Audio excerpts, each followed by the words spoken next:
Back in February, before it was fully obvious, when people were still saying, oh, this is stupid, you know, we shouldn't have travel restrictions, this is not going to be a big deal, there's always viruses out of China, blah, blah, blah.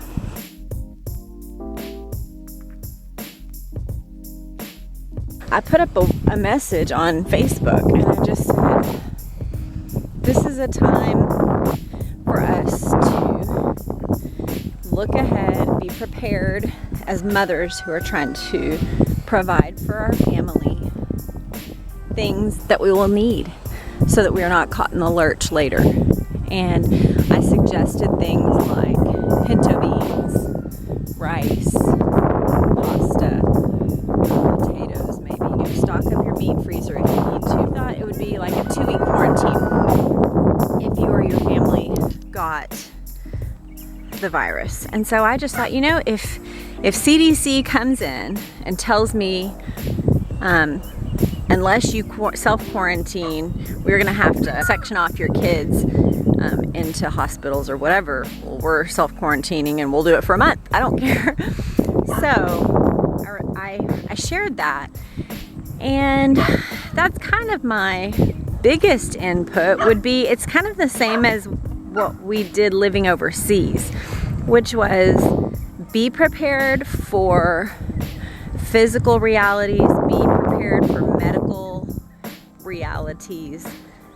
Don't let it shake you or let it knock you off guard. Now, that said, I definitely went through probably 3 or 4 weeks of feeling really mentally foggy, slow. I felt overwhelmed. I shared this in one of the vlogs, but I really wanted to keep up with what President Trump and Dr. Birx and Dr. Fauci were saying each day.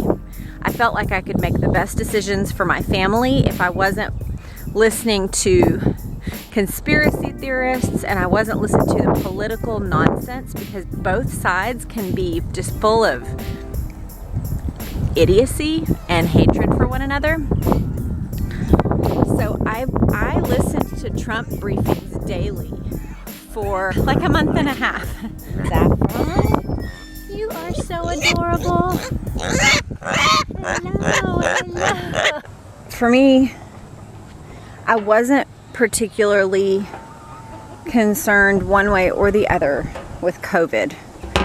I was initially concerned for my parents. This is not to discount people who were concerned for their own valid reasons, but my husband or I don't have comorbidities. I've got too much weight on my body, but I don't have any heart or breathing problems. I don't have any blood pressure. I paid careful attention to all the data. I wanted to know, you know, who's at risk here. And my son went to work at McDonald's. He worked there full time from Christmas until he quit for summer camp.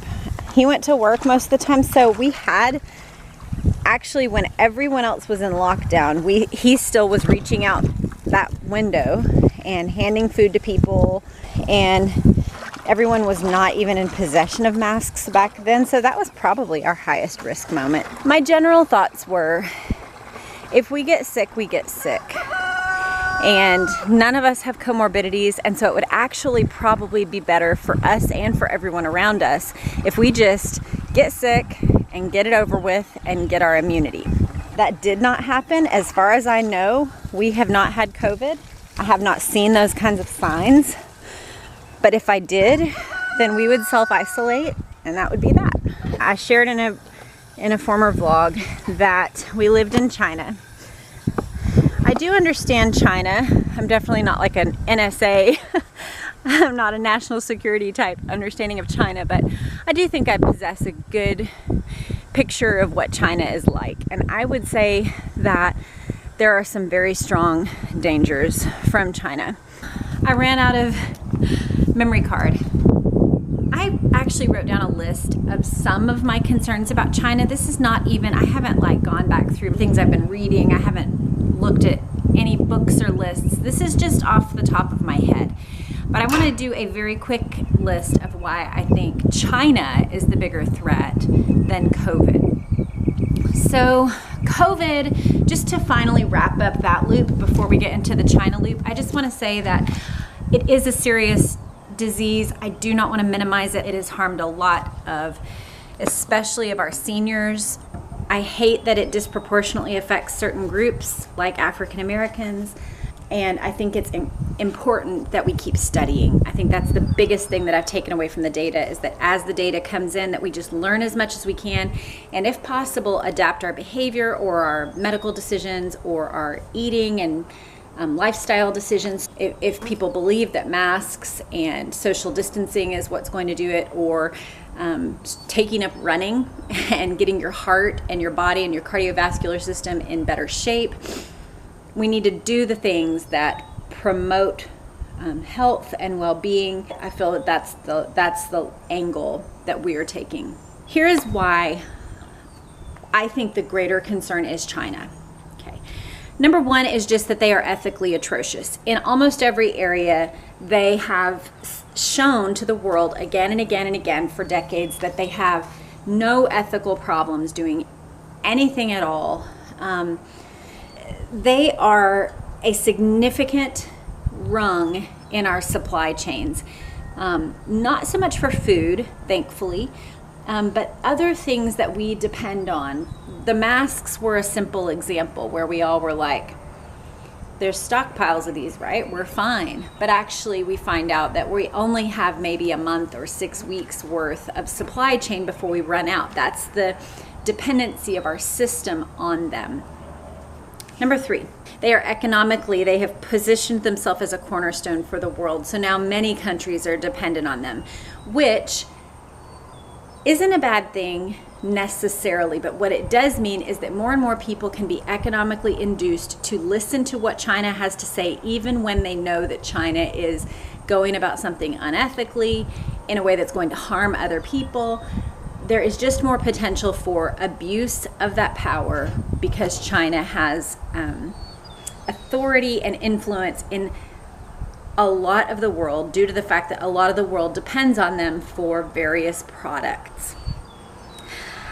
Very quick history. China has basically, for decades, Nixon, if you want to understand this more, go look at Robert Spalding's interviews, Jeffrey Chang, I think. I will link them in the description, but I've learned a lot through them. But basically, Nixon opened up trade with China, and since then, since those decades, people like Pelosi, Biden, even Reagan, people have systematically supported the rise of China. Now, part of the mindset of this is a good mindset, which is that a rising tide lifts all boats, right? If a country is doing well, then that's good for everyone, even if there are some not great issues that are happening. So the goal was to get China into a place where it was no longer third world, no longer dependent. And that has happened, but it has happened at cost to American supply chains, to American jobs, and to the American economy. The other thing that has happened is Xi Jinping, the Chinese president, he has falsely taken, let's say, the value of their renminbi, their Chinese yuan. Let's say the value was here, but they have purposefully kept it low so that they can compete in trade situations, and so that they have a favorable posture when they're in competition for getting a factory built there or whatever, because it's cheaper to pay their workers. And so more countries started going, okay, we'll have our microchips built there, we will have our camera body built there. So currency manipulation has made it so that China has taken an increasing market share, and they are poised to control things that if they were not a third world country starting out, we would never have allowed. But because of our monetary policy toward them, we have basically enabled their rise, and they're now a cornerstone for the world. I want to urge you to look at Japan's decision. Japan actually passed a bill back in March or April, it was pretty early on, where they gave a monetary compensation to any and all Japanese companies that would move their factories out of China. I don't even know that they qualified it that you had to go back to Japan. They just said, get out of China. So Japan saw it. President Trump sees it. China is a real threat. Some of the bigger ethical concerns for me even are coming. One is the control of information that China has. Google gives in to China. They block certain information that Chinese citizens cannot have access to unless they gain some other secondary covert means to access the internet. This limits their ability to make decisions. It increases the Chinese government's ability to produce propaganda and have it be believed, because there cannot be another side to the story. And I want to urge you to consider too that if Google will do this for China, Google will do it here and is already doing it here. They are controlling information. This is why conservatives see one set of data, liberals see one set of data, and the two sides are increasingly being divided because they think a rational person could only see this. Duh. Meanwhile, the liberals are saying, you guys are idiots. Aren't you reading the data? And everybody's reading, but they're not reading the same things. And so everybody's demonizing the other side. Make no mistake, if Google will do it for China, Google will do it for whoever else. So Google is giving in to China. American movies give in to China. I heard recently, Ted Cruz shared about this. The life story of Bohemian Rhapsody, I guess? Freddie Mercury? China required that the movie studio take out the references to him being gay. You'd think this would be a huge concern for American movie makers. The gay issue was huge. They complied. So Google's giving in. American movies are giving in. American basketball players are giving in. They are recognizing, the NBA is recognizing that a huge amount of potential market share comes from that elite Chinese class. American basketball players are giving in. And then the WHO, the World Health Organization, gave in to China. This is what produced the virus. So that is a symptom of the larger problem. That's why I don't really think COVID is the problem. I think the fact that China has this much control over internet, movies, basketball, WHO, the supply chain, that's the real concern. Okay, then we move into the areas where they are actually a real threat to America. And I don't mean a threat to us secondarily. I mean a primary threat to us. One is that they have basically infiltrated our tech and science sectors. If you look back over the last 2 months, there have been a large amount, multiple from Harvard, but other universities as well, where China had, it's called 1,000 stars or something, where they were paying top-level scientists, top-level researchers to basically serve in other capacities, but share their data back to China.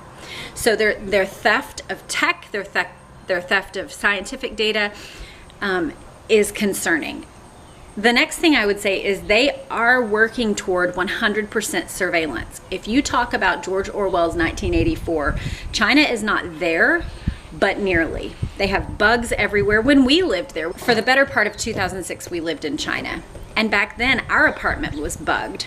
We were followed almost every time we went to the grocery store. I had multiple minders that would, that's what they're called, the people who tail you. They follow you. I would walk up and choose my apples, and whichever ones I didn't choose, they would go and actually pick them up and look it over to make sure I hadn't left something on it. So I've experienced Chinese bugging, I've experienced Chinese following. The level of surveillance that we experienced was remedial compared to what's happening now. The CCTV video cameras are almost everywhere. It's rapidly moving toward 1984 style living, where everything you do is recorded. There's facial recognition. It's psycho. The same privacy concerns that we all bowed down to when Google started tracking all of our data, but it's even more so because it's your bodily privacy, your ability to go where you want to go and not have your government have information that can be used against you. It's fundamentally it's fundamentally not free, but as far as we're concerned, it's fundamentally un-American. And so this level of surveillance and personal information, they view as the way that government is going to moderate its people. I am utterly against it, and I am utterly against any decisions on the part of our government that would normalize such behavior. I'm getting down to my final 2 points. One is that they have ethical violations that span a multitude of disciplines. The top in my mind, because we lived among them, is the Uyghurs in Xinjiang in China. If you look into them, it's pronounced Uyghur or Uyghur, is how they say it. But that's why it's called Uyghur and not Uyghur or Uyghur or something else. It's Uyghur. But they are a Muslim population in northwest China who has lived there for millennia. They have a rich history, and their mosques have been torn down, their graveyards have been desecrated, and this was all when we were there. They were tearing down mosques and desecrating graves 15 years ago. So they have amped up their level. They were trying to eradicate the Uyghur language, encouraging more and more students to go to Mandarin-educated schools so that Uyghur became a forgotten language. But now at this point, they are imprisoning, and if you believe reports, which I do, they are executing Uyghurs, and they are shipping them.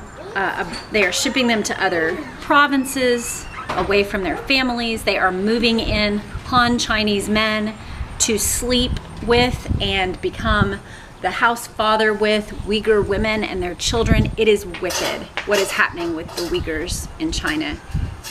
Ethically, it's wrong. It's a violation against what it means to be human, what they are doing to them. Number two, they're doing scientific experimentation of all sorts. One primary concern for me is if you look up organ harvesting. The weight here in America, I don't know the exact numbers, but let's say you need a liver transplant or a heart transplant. Depending on your level of need of it, it could be, say, 8 months or a year and a half wait.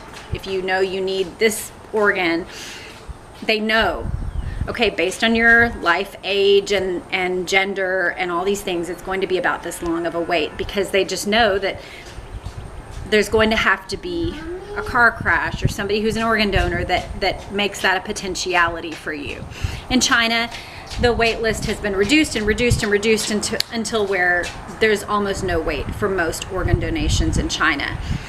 And what's happening is that they're political prisoners, which are Christians, Uyghurs, and other minority groups, and other scientists probably that have spoken out. If you look it up, look into it, organ harvesting. They do it while they're alive, and their wait list is very short. Viruses. This isn't popular to say, but if you look back, H1N1, SARS, this coronavirus, China has a lot of viruses that come out. Some is through their wet markets and that kind of thing. Just the lifestyle leads to a lot of animal-human transmission. But there's also faulty experimentation, and their science tech is just not as cautious as the rest of the world would like for it to be. And not only that, but then they don't warn the rest of us when there's a serious threat. So viruses. Another would be they are willing to go to places like cloning and chimera, like mixing of human genes with other animal genes, that the rest of the world, certainly the first world, has declared to be unethical. China has no ethical problems with a lot of the research in those areas because they simply want to be first. So those are their ethical violations. There's more, but that gives you a sampling. The final thing would be what's happening now. I feel that they are a current and pressing threat to us in that, for example, if you look back, I think it's 2018, maybe 2019, they killed 20 CIA agents. They have a plan for China, what is it, 2024? It's when they're going to celebrate 50 years of their Chinese communist rule. So they killed CIA agents. They have released this virus and not helped America, but sent masks, even though they were faulty, to various European countries. And just recently, in fact, 2 or 3 days ago, they killed Indian border agents at the border in an area that would be a terrible place to fight a war. They know that India is an ally of China, and in fact, Trump strengthened our ties with India back in February when he took a trip right before there was lockdowns, if you remember. He went there. It seemed suspicious to me at the time. Now I understand it better.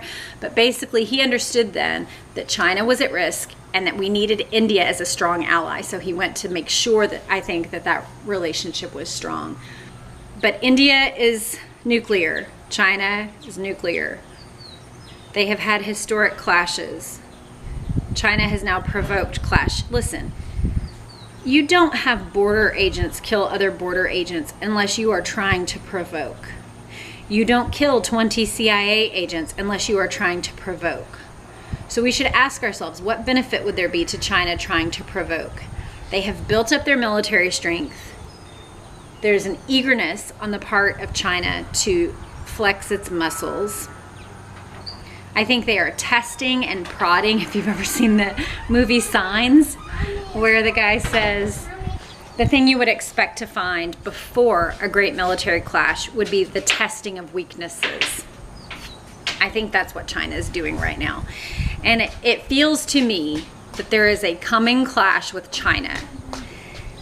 But President Trump is aware of it. And I think positioning things, he's dealing with Hong Kong, he's talking with Taiwan and talking about how it cannot, there might need to be a decoupling. He used that term 2 days ago. So I think Trump saw all of this sooner than most of us. For that, I'm referencing back to a couple of Steve Bannon, who I had a very poor opinion of prior to listening to this interview. I did not know that he used to live in China. I did not know that he understood Chinese policy the way that he does. And I didn't know that Trump had that as a primary concern coming into office. Chinese strength, Chinese control of the world, and America's position in regard to China. But when I listened to a Steve Bannon interview from 3 or 4 years ago, it's fairly early in Trump's administration or possibly before he got elected, Steve Bannon was talking about all the things that are happening now about China. So like it or lump it, you don't have to agree with somebody's politics to acknowledge that they saw a coming threat and they were working to deal with it before we even perceived it as an actual legitimate threat. A lot of people have seen China as a kind of third world country, but it's more accurate to see it as a sleeping giant, where it has grown and grown and grown, and during that time of sleep it's become more and more powerful, and the tentacles have spread to where it controls more and more things. And also, this huge sleeping giant is completely unethical and unconcerned about life, liberty, or property. None of those things that are essential to American values, none of those things are valued by the CCP. I'm going to wrap it up. This has certainly been long enough, but this is why I would say I took COVID seriously as far as my family. My role as a mother is to care for my family when possible. I did stock up on cold medicine. I did stock up on things like elderberries and zinc and vitamin C, because those things seemed to have some sort of repelling capacity when it came to COVID. At least those were the early reports. So I went ahead and bought those things so that I could be a good steward of my role as a mother. But I don't want to live in fear, and I don't believe that the properties that exist in COVID pose a genuine threat to families without pre-existing comorbidities that make your family a threat. So if you have a child with lung problems, I totally get it. You're right. And your role as a mother ought to be to protect through masks or whatever you feel you need to do. Our family does not have those. And so once I kind of had seen that the threat was fairly minimal, that stopped being my primary concern. And now I am utterly convinced that Chinese ethics, approach to tech, and lack of concern for the rest of the world and desire to consolidate power and control people, that this is our biggest threat. That's my thoughts on that. In general, I'm not scared of COVID. I'm not scared of China. I'm concerned about China. I'm angry about China. also love China. I'll end with this so that you understand my perspective. I loved living in China. I think the Chinese people are warm, they are endearing, they are friendly, they loved our children, they are innovative, they are hardworking, they are kind as individuals. I really loved Chinese people. I am gravely concerned about their system. This is not a rant against the Chinese people or their race. I think their system is wicked, and their system has led them through propaganda and control and policing and jailing, and now these re-education camps. They named the Uyghurs as terrorists because they were rejecting increasing control from the Chinese government and acting out against that, so they named them terrorists, and now they are in these camps. Their culture is being wiped out. It's cultural genocide that's happening. So I think we need to be very cautious about China, but it's not Chinese people that are the problem. It's the Chinese government. Same with COVID. Chinese people, if you look back, there's Vine videos and other videos where Chinese people were basically speaking out. Chinese people were trying to get out of their homes. They were being welded in. The Chinese people, when they're honest with themselves, understand. Hold on just a second, baby. Come here and hold my hand. They understand that their government is the problem. They understand that their government doesn't actually have their lives and their health and flourishing as their actual goal. The more that Chinese people woke up to what was happening, they had concerns. The government just tried to hide the numbers, hide the data, destroy the information, destroy evidence, killed scientists, jailed them, shut them up. We cannot trust the Chinese government, not ever again. Those are my thoughts on COVID.